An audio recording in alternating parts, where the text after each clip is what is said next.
morning students, how are you? And I hope that you will good. Today we are discussing a very important topic. Almost 3 or 5 marks, 3 or 4 marks come in objective, and that which is based on the scattering of light. So see children, in only these articles you will get 2 or 3 marks. 2 और 3 marks आपको बहुत आसानी से यहाँ मिल जाएंगे. Class 12 में देखेंगे, बहुत इंपॉर्टेंट टॉपिक्स हैं ये. अब these topics are today we discuss the most important topic, and these two most important topics are the scattering of light and the rainbow formation. Rainbow formation and scattering of light. You know all these things, but I am repeating, and in the point wise what you have to write, you will see. Scattering of light. When light, I told you many times, pass through a bridge, an object, it is scattered in its constituent and spectrum produces, you know, white light. If light passes through, what happens? We will discuss. When light passes through in a prism or scattered, फैलता है, जब light scatter होता है, बिखराव होता है light का, तो what happens? You should know it. I am writing there. देखिए, अब होता क्या है? When light incident on a surface, the molecules of the medium, you have written it, molecules of the medium after absorbing the incoming light emit in all the direction. Phenomena. The molecules. अब कहेंगे कि sir ये आखिर क्या है? If light passes through in this way, the molecules of the bottle getting energy, absorb energy and emit energy, and absorbing and emitting, and this process is known as scattering. So this process is known as, if something is absorbing and scattering, like moon, like many things. You have read these things in black body radiation also. You can see the example, but which is not counts in optics. So according to scientists, one more thing is important. According to science, Rayleigh, कभी पूछ देता है कि according to Rayleigh, intensity of light is directly proportional to 1 to the power lambda to the power 4. Children, याद करिए, I told you कौन सी equation? A plus lambda, B by lambda square and C by lambda to the power 4. वो वहीं से लिया है Rayleigh साहब ने.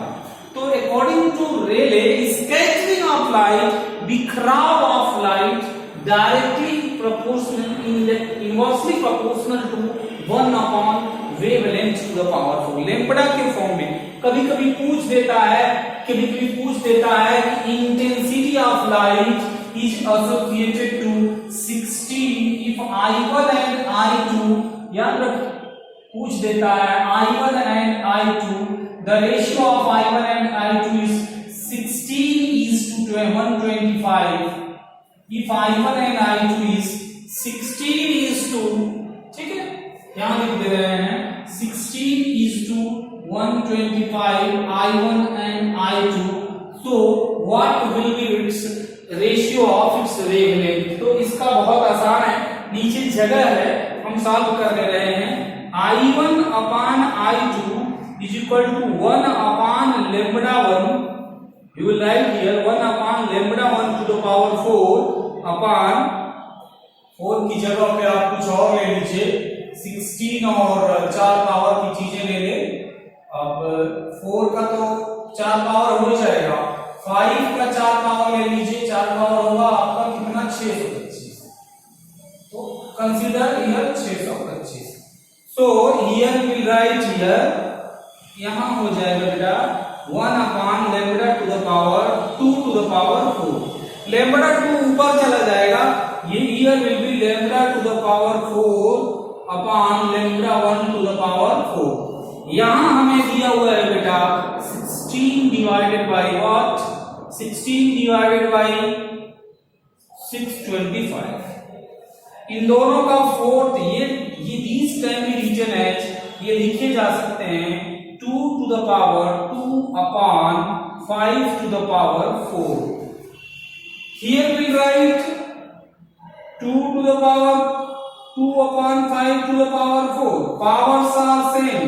अब हम जानते हैं go in algebra exponent powers are equal, then values will be equal. So lambda 2 upon lambda 1 is equal to 2 by 5. अब कभी कभी पूछता है lambda 1 lambda 2 का मान बताइए, तो lambda 1 lambda 2 5 is to 2. ये याद रखेंगे, दिस इज इंपॉर्टेंट. सो इस तरह के प्रश्न कभी कभी बनते हैं रेले इक्वेशन से. तो Rayleigh equation I think you understood it. अब आइए बात करते हैं. So this is the example of Rayleigh equation. तो Rayleigh intensity is directly proportional to 1 upon wavelength to the power 4. याद रखिएगा, कभी 3 दे देता है, कभी इसी चीज को बेटा right like this lambda two the power -4. तो कभी कभी ऐसे भी हो जाता है. ठीक है, तो ये पूछ दिया जाता है तो आपको लिखना है. और कुछ फिनोमेना है, there are some phenomena which happens here which occurs in our nature. And what phenomena they are, वो फिनोमेना क्या हैं ये जानना आपके लिए जरूरी है. और ये फिनोमेना जानते हैं बेटा क्या है, वो ये है कि sky looks blue due to scattering. Scattering के कारण आकाश जो होता है वो ब्लू दिखता है. ब्लू क्यों दिखता है, क्योंकि वायलेट कलर ज्यादा स्कैटर्ड होता है. क्यों, क्योंकि जिसकी इंटेंसिटी ज्यादा है उसकी वेवलेंथ बिल्कुल ये देखिए, वेवलेंथ एकदम ज्यादा है. अब देखिए, अब मान लीजिए रेड की वेवलेंथ ज्यादा है तो 1 अपॉन और कम हो जाएगा स्कैटरिंग पावर. जिसकी वेवलेंथ कम है स्कैटरिंग पावर ज्यादा, वेवलेंथ ज्यादा स्कैटरिंग पावर कम, वो 1 अपॉन के वजह से होता है. अब देखिए, sky looks blue due to scattering. Scattering के कारण ही स्काई ब्लू दिखता है. दूसरा रीजन देखिए, at the time of sunset and sunrise I have taught you, मैं आपको पढ़ा चुका हूं कि सूर्य के डूबने के टाइम और उगने के समय, दोनों परिस्थितियों में, इन बोथ द केसेस हमें स्कैटरिंग ऑफ लाइट की वजह से रेडिश कलर दिखता है. याद रखिएगा, ये चीजें आपको बताई चुके, जानते नहीं है. और एक और danger signal are always made from red colour. Red colour हमेशा डेंजर सिग्नल जो रेलवेज के होते हैं या गाड़ियों के होते हैं या आपके पीछे दोपहिया वाहनों के पीछे लगे होते हैं, तो वो red colour represent the signal. क्यों, अब इसलिए नहीं कि हमें red colour I likes very much, no, it's wavelength is more. Wavelength बहुत ज्यादा होता है, दूर तक जाता है, इसी वजह से हम रेड कलर रंग यूज करते हैं. अब आइए उम्मीद करता हूं ये चीजें. स्कैटरिंग कभी कभी पूछा जाता है कि बेटा स्कैटरिंग कितने तरह का होता है. बेटा scattering generally classified in 2 category. First one is scattering classified in 2 categories. First one elastic scattering and inelastic. तो आपके दिमाग में चल रहा होगा कि sir I scattering will how elastic and inelasticity क्या होता है, इसे भी बता दीजिए. तो इलास्टिक का मतलब ये होता है कि जिसमें वेवलेंथ चेंज नहीं होती, क्योंकि पूछ दिया जाता है. तो बच्चे ये तो कहते हैं कि सर स्कैटरिंग तो कई बार आ चुका भी है बड़ी परीक्षाओं में कि sir we know scattering but we don't know elastic and elastic. तो ये कभी कभी आ जाता है, इसलिए इसे जान लें. When wavelength is not changes, इसमें वेवलेंथ चेंज ना हो उसे हम बोलते हैं इलास्टिक. और जिसमें वेवलेंथ चेंज हो जाए, वेवलेंथ चेंज हो जाए उसे हम बोलते हैं क्या, इनइलास्टिक. अब कहेंगे सर 100 एग्जाम्पल, एक आध एग्जाम्पल बताइए. तो बेटा देखो, जितने भी रिफ्रैक्शन होते हैं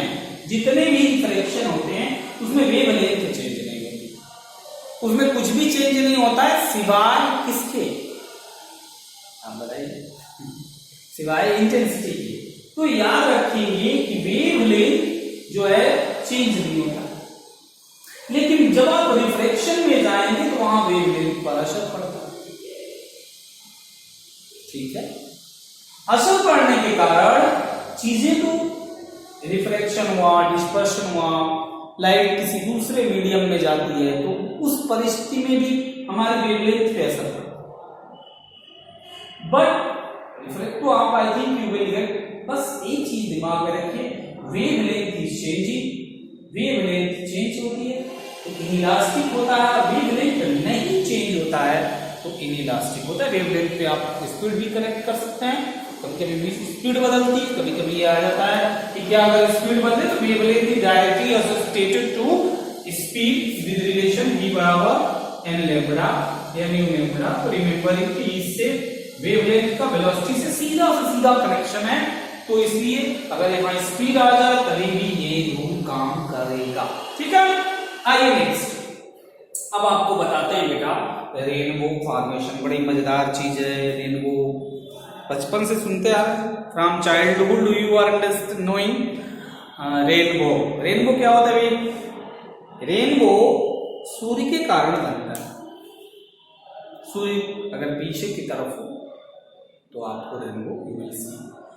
जब बारिश होती है उसके एक आध 2 दिन बाद या एक आध घंटे बाद जब सनलाइट आती है तो अक्सर रेनबो बनता है। What is reason behind it? कभी पूछा जाता है 12th में 2 नंबर में पूछा जाता है या एक नंबर में बेटा प्रश्न आ जाता है, क्या आता है कि how many types of rainbow? Primary rainbow observer पे आंख पे कितना एंगल डालती है और सेकेंडरी ऑब्जर्वर की आंख पे कितना डालती है। कभी कभी ये पूछ दिया जाता है, कभी कभी ये पूछ दिया जाता है कि प्राइमरी रेनबो और सेकेंडरी रेनबो। देखो बेटा, प्राइमरी रेनबो और सेकेंडरी रेनबो उसी टाइप का है जैसे अगर लाइट डायरेक्ट हमारी आंख में आए तो प्राइमरी लाइट है, हम प्राइमरी ऑब्जर्वर क्या है? लाइट बल्ब है। लेकिन लाइट किसी पर पड़ के हमारे ऊपर है तो वो ऑब्जेक्ट हमें दिखता है, डायरेक्ट हमारी आंख से देखती है, तो सेकेंडरी है। उसी तरह से ऐसा भी होता है, रेनबो में भी होता है। अब क्या होता है, जब प्राइमरी लाइट घूम के आए डायरेक्ट किसी ड्रॉप में, ये जो रेनबो उत्पन्न होता है, रेनबो का जो फॉर्मेशन होता है, ऐसा क्यों होता है?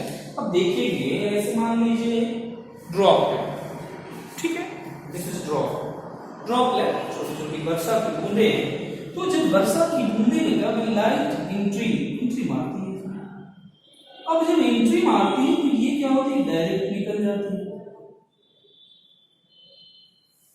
जय गए, अब ये पार किया, रिफ्लेक्शन किया और ठीक। अब क्या होगा? जैसे ही ये रिफ्लेक्शन हुआ, ये बेटा एक प्रिज्म की तरह व्यवहार करने लगा।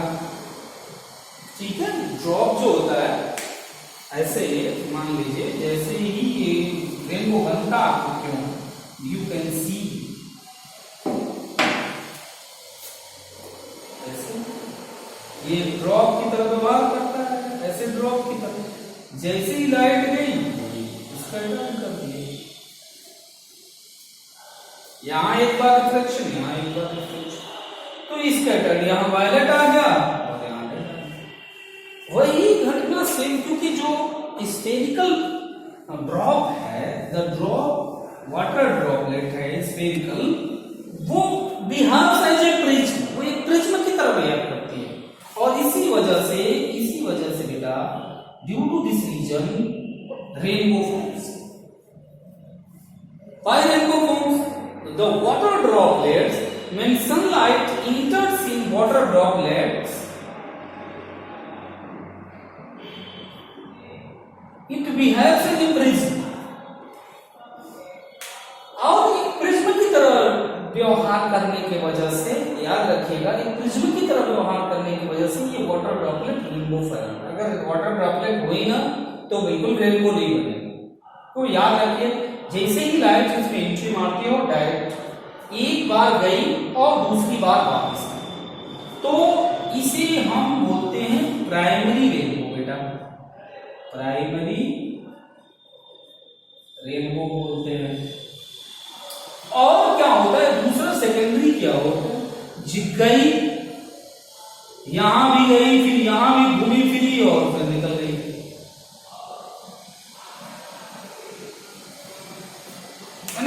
एक बार गई दूसरे पे निकल गई और निकल गई, तो प्राइमरी रेनबो। अब गई तो यहाँ गई ट्रेस किए तो बताइए एक बार यहाँ एक बार दो बार घूमी, और ये परिस्थिति तब होती है वाटर ड्रॉपलेट छोटे होते हैं थोड़ा, ये बड़े होंगे जो भी हो, तो ये गई और दो बार इसमें रिफ्लेक्शन हुआ। इसमें क्या हुआ, एक ही बार हुआ, गई और डायरेक्ट वापस आ गई, तो प्राइमरी हो। इसमें एक बार गई फिर यहां भी देखो बेटा, जस्ट सी, यहां एक बार गई फिर यहां गई मजबूरी में, फिर बाद में निकली। तो this rainbow formation is known as बेटा सेकेंडरी रेनबो। सेकेंडरी रेनबो का मतलब ये होता है कि इनको दो बार रिफ्लेक्शन का सामना करना पड़ता है, एक बार जगह यहां, एक बार, दो बार रिफ्लेक्शन का सामना करना। अब कभी कभी पूछा जाता है कि कितनी बार इसमें टोटल इंटरनल रिफ्लेक्शन, क्योंकि रिफ्लेक्शन तो पूछता नहीं, तो कभी कभी टोटल इंटरनल रिफ्लेक्शन एक शब्द है, आई think you know it, TI, बड़ा इंपॉर्टेंट है, total internal reflection, very important and I think you should know it and learn it, बहुत बढ़िया से समझ लीजिएगा। मैं इसके बारे में भी बेसिक्स बता दे रहा हूं कि टोटल वर्ड TIR का मतलब है, the word TIR, the meaning of TIR is the total internal reflection. किस चीज का रिफ्लेक्शन बेटा, किस चीज का, लाइट का, पूरी टोटल लाइट और रिफ्लेक्शन, टोटल इंटरनल रिफ्लेक्शन। अब देखिए टोटल इंटरनल का मतलब क्या है समझ लीजिए, अगर कोई लाइट आई और इसी में घूम रही है, वहां पड़ी फिर यहां पड़ी फिर यहां घूम फिर के घूम रही है, इसी में घूम रही है, इसी को उजाले किए हुए, तो यही क्या बोला जाएगा, that is known as glittering of the diamond just because of total internal. एक बार घुस गए फिर उसी में घूम रहे हैं, ठीक है, एक बार भूल भुलैया, लखनऊ के भूल भुलैया में आप घुस गए, उसी में घूम रहे हैं बड़े मजे से, that is known as, that is उसी में घूमना, इंटरनल में ही घूमना, अपने ही इंटरनल में रह जाना, कहीं लाइट पड़े अपने ही इंटरनल इलाके में रह जाना और पूरा का पूरा रह जाना, लाइट के अमाउंट का अपने ही इलाके में पूरा का पूरा रह जाना टोटल इंटरनल रिफ्लेक्शन कहलाता है। और इसी के वजह से जस्ट बिकॉज ऑफ इट मछलियां हमें देख पाती हैं, पनडुब्बी में आदमी जो बैठा हुआ है वो बाहर की चीजें देख लेता है, just because of total internal reflection. Total internal reflection हमेशा डेंसर मीडियम से रेज निकलती टोटल इंटरनल, और याद रखिएगा हमेशा उसके लिए रिफ्लेक्शन 90 डिग्री होना चाहिए, रिफ्लेक्शन एंगल 90 डिग्री होना चाहिए, आप में से 90 डिग्री। अब आइए और उसके क्या कारण है उस पर नहीं जाएंगे। हाँ, मैसेज भेजने का काम है, इस वक्त भारत नेट आप जानते होंगे बहुत ज्यादा चल रहा है भारत में, तो उसमें भी मैसेज भेजने का जितने भी फास्ट फाइबर ऑप्टिक्स जो होते हैं, you know I think fibre optics जो रोड के किनारे प्लास्टिक की पाइपें बिछ रही हैं, दे आर फाइबर, उसमें निकालेंगे तो पतले पतले फाइबर ऑप्टिक्स हैं, इसके दो पार्ट होते हैं, फाइबर ऑप्टिक्स के किनारा होता, उसमें भी लाइट ऐसे जाती है, ऐसे जाती है बेटा, ऐसे जाती है फाइबर ऑप्टिक्स यहाँ पर बहुत तेजी से, तो वो उससे भी वो भी होता है। तो TIR उम्मीद करता हूँ आपको समझ में आया होगा। टोटल इंटरनल रिफ्लेक्शन, टोटल मतलब पूरी की पूरी लाइट जो है ना बेटा वो घूम जाए और वापस हम पढ़ रहे हैं रेनबो। अब टोटल इंटरनल का मतलब यहां कितनी बार टोटल इंटरनल रिफ्लेक्शन, एक बार आई और चली, आई और उधरी में चली गई, इसका मतलब ये है कि यहां TIR कभी कभी पूछा जाता है एक बार होता है, आया चला गया, यहां एक बार मुड़ा टोटल, फिर यहां दो बार मुड़ा, तो यहां TIR जो होगा बेटा वो दो बार होगा। कभी कभी पूछा जाता है कि सेकेंडरी में TIR कितना होता है, प्राइमरी, तो प्राइमरी में TIR कितना होगा, प्राइमरी में TIR एक बार, बस यही बोल रहा है। अच्छा सेकेंडरी में टीआईआर टोटल इंटरनल रिफ्लेक्शन, एक बार यहाँ एक जगह यहाँ, तो टोटल वहां। अब रिफ्लेक्शन कितनी बार होता है, तो रिफ्लेक्शन देख लीजिए, यहाँ एक बार हुआ, 2 बार यहाँ रिफ्लेक्शन हुआ, 2 बार रिफ्लेक्शन, यहाँ रिफ्लेक्शन कितनी बार हो रहा है देखेंगे, यहाँ रिफ्लेक्शन कितनी बार, रिफ्लेक्शन का मतलब एक मीडियम से दूसरे मीडियम में जाना, तो रिफ्लेक्शन यहाँ कितनी बार हो रहा है, ये चीजें आपसे पूछी जाती हैं। अब एक और चीज है, जब यहाँ भी और ध्यान दीजिएगा, यहाँ जो लाइट पड़ती है प्राइमरी, ये थोड़ी ब्राइट, इट्स ब्राइट, बट ये जो लाइट पड़ती है सेकेंडरी रेनबो की लास्ट में ऑब्जर्वर के पास, लेस ब्राइट रहती है in comparison to primary rainbow. तो उम्मीद करता हूं आपको समझ में आया होगा, हमने लिखा भी है, अभी आपको प्रैक्टिकली समझा रहा हूं, समझे। अब देखिए आपको ये पार्ट है सेकेंडरी रेनबो का बेटा, सेकेंडरी रेनबो पे मान लीजिए सूरज है इस साइड, ये क्या होता है, वायलेट कलर क्या होता है, वायलेट कलर आता है, ये वायलेट कलर आया, इसमें घुसा, ठीक है, ये घुसा, ये फिर सीधे ऑब्जर्वर के पास आया और 53 डिग्री का हॉरिजॉन्टल के साथ 53 डिग्री का 53 डिग्री का, और उसी में उपस्थित रेड लाइट आई और ये क्या किया, ऑब्जर्वर के पास 50 डिग्री का एंगल बना, और दोनों मिल के ऑब्जर्वर के पास 52.5 डिग्री का ऑब्जर्वर की आंख पर एंगल बनाते हैं। इसमें क्या होता है, व्हाइट लाइट कभी पूछा जाता है, व्हाइट लाइट बेटा पीछे हो जाता है और रेड लाइट क्या होता है, आगे हो जाता है। इसमें सेकेंडरी रेनबो, प्राइमरी रेनबो के इसकी कंपैरिजन में आए तो ये रेड लाइट आता है और सीधे 42 डिग्री बनाता है पीछे, और वायलेट लाइट आता है, ये 40 डिग्री बनाता है। तो इसमें क्या होता है, ये वाला जो है ना रेड वाला है, ये बेटा रेड वाला है, ये वायलेट वाला, तो इसमें जो है ना वायलेट पहले आ जाता है, वायलेट पहले आ जाता है, रेड क्या होता है बाद में आता है। किसमें, तो प्राइमरी रेनबो में,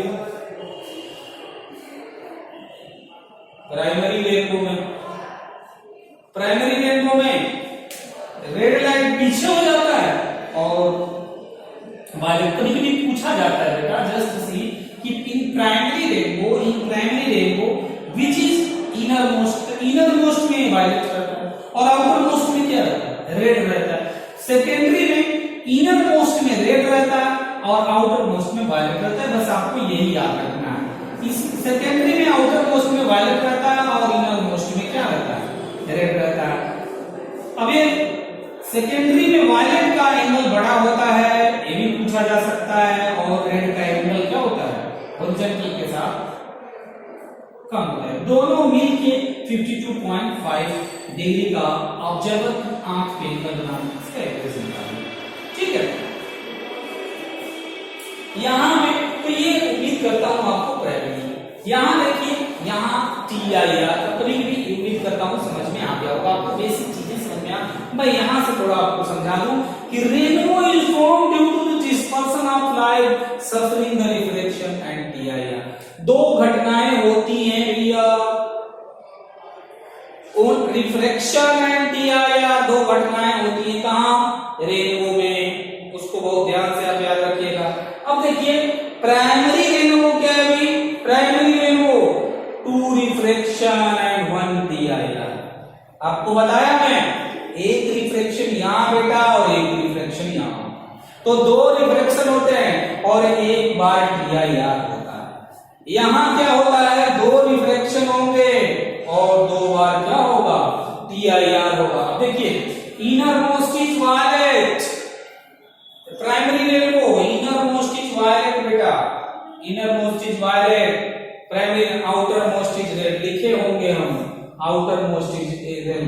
अच्छा सबटेंड 42 डिग्री, देखिए एक 40 है एक 42 है, दोनों मिलके 42 डिग्री बनाते हैं ऑब्जर्वर की आंख पर, ठीक।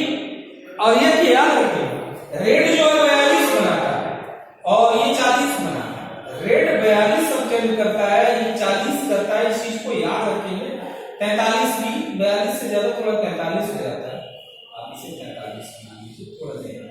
43 ये बनाता है और 40 ये बनाता है, दोनों का एवरेज 42 आता है। ठीक है, अब देखिए तो याद रखिए इनर मोस्ट में वायलेट रहता है, आउटर में रेड रहता है, ये इनर मोस्ट में रेड रहता है, वायलेट रहता है। याद रखिए एंगल याद रखिए, आंख पर बनाने वाले इनकी एवरेज याद रखेंगे। अब देखिए कितनी बार इसमें PIR बनता है भैया, 2 बार इसमें PIR, 2 बार रिफ्लेक्शन, इसमें 2 बार रिफ्लेक्शन, 1 बार PIR, यही कॉन्सेप्ट है। बस आगे देख लें, ब्राइटनेस, ब्राइट मोड, यहां जब ये जो लाइट आती है ना बेटा, यहां पे थोड़ा ब्राइटनेस ज्यादा होता है, BRI, इसमें ब्राइटनेस ज्यादा होता है। और यहां जो ब्राइटनेस होता है ना सेकेंडरी में, ये ब्राइटनेस जो है ब्राइटनेस लेस होता है, ब्राइटनेस लेस होता है, लेस ब्राइटनेस होता है, ये मोर ब्राइटनेस। तो उम्मीद करता हूं कि आपको समझ में आया होगा ये चीज, बेसिक कॉन्सेप्ट्स, और ये बहुत ही मदीजा और वेरी इंपॉर्टेंट, बहुत ज्यादा इंपॉर्टेंट है। अब सी नेक्स्ट जो हम डिस्कस करेंगे नेक्स्ट आर्टिकल में, तो फिर से एक बार रिपीट मारते हैं बेटा, क्या होता है स्कैटरिंग, लाइट मॉलिक्यूल से एब्जॉर्ब करता है, फिर रेडिएट करने लगता है, इस प्रोसेस को हम बोलते हैं स्कैटरिंग। रेले के अनुसार intensity is directly proportional to 1 lambda. Blue colour दिखना स्काई का, सनसेट और सनराइज में रेड कलर दिखना, और भी डेंजर सिग्नल का रेड होना। स्कैटरिंग 2 तरह से होना, पहला इलास्टिक और दूसरा इनइलास्टिक। और इलास्टिक में वेवलेंथ का चेंज ना होना, इनइलास्टिक में वेवलेंथ का चेंज होना। रेनबो 2 कलर होना, प्राइमरी और सेकेंडरी होना, 2 बार रिफ्लेक्शन, 1 बार PIR, 2 बार रिफ्लेक्शन, 2 बार PIR। इनर मोस्ट सेकेंडरी में, इनर मोस्ट में रेड, वायलेट आउटर मोस्ट में, और वायलेट पहले प्राइमरी में और रेड बाद में। ये आंख पर 52.5 बनाना, इसका 42 बनाना, इसका 40 होना वायलेट का, तो रेड का 43 होना, इसका 50 होना, 53 होना, दोनों का एवरेज होना। Very important topic, I think you have enjoyed. Okay, bye children, see you in next video.